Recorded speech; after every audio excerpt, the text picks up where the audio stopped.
All right. Vikings fans, I gotta ask you something.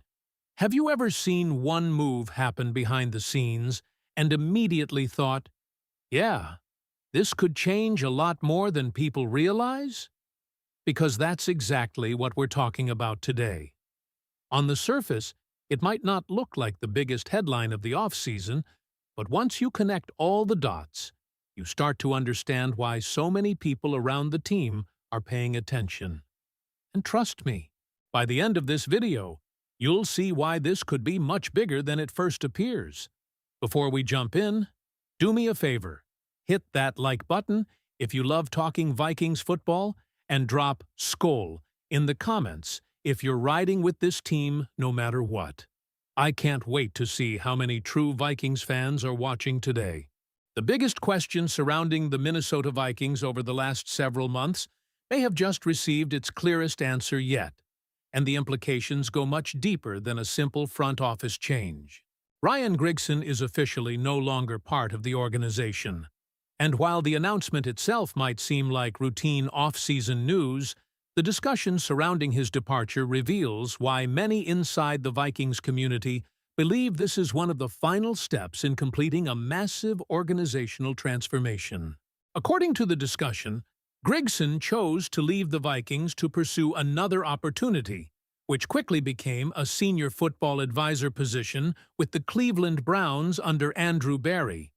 But what immediately stands out is how everyone on the panel interprets this move, not as an isolated personnel change, but as the closing chapter of a long-running storyline that had followed the franchise for years. For nearly 3 seasons, almost every conversation about the Vikings front office eventually circled back to one question. What role was Ryan Grigson actually playing behind the scenes? And how much influence did he have over personnel and draft decisions? That uncertainty became a recurring topic among Vikings followers, making this departure feel much more significant than the title itself might suggest. The panel explains that after Ryan Pace moved into the former general manager role, Grigson no longer appeared to have a clearly defined position within the organization. In fact, one of the most interesting details revealed is that no official title was ever publicly clarified before his exit. He remained present during the final OTA practices and mandatory minicamp, confirming he was still around the building, but without a clearly identified responsibility. That uncertainty leads directly into what many believe happened internally. The discussion suggests the Vikings essentially presented Grigson with 2 possibilities: remain in the organization under a significantly different and likely less influential role, or move on. Rather than accept a diminished position, Grigson ultimately chose to reunite with Andrew Berry in Cleveland. For many Vikings observers, that outcome is viewed as beneficial for everyone involved. One of the strongest points made throughout the conversation is that the Vikings football operations are now expected to operate almost entirely under the vision of Nolan Teasley and the newly constructed leadership structure. The belief is that the organization now has a far more unified decision-making process without overlapping voices or unclear chains of command. The panel even frames the situation almost like a trade between Minnesota and Cleveland. Andrew Healy arrives as the highly respected analytics specialist, while Ryan Grigson heads back to the Browns. From their perspective, Minnesota clearly upgraded its football operations. The hosts repeatedly praise Healy's analytical background, describing him as exactly the type of modern football executive the Vikings have been seeking as they continue reshaping the franchise around data-driven roster construction. Grigson, meanwhile, receives a far less favorable evaluation. His tenure as general manager of the Indianapolis Colts is referenced as a major disappointment. The discussion specifically mentions the trade that sent a first-round pick to Cleveland for Trent Richardson, now widely viewed as one of the most unsuccessful trades of that era. They also point to multiple first-round draft misses during his Colts years and argue that many of those personnel struggles followed him throughout his career. The conversation even references the perception that Andrew Luck's early retirement was influenced, at least in part, by roster construction failures during Grigson's leadership in Indianapolis. When shifting the focus back to Minnesota, another statistic mentioned reinforces why some fans became increasingly skeptical of Grigson's influence.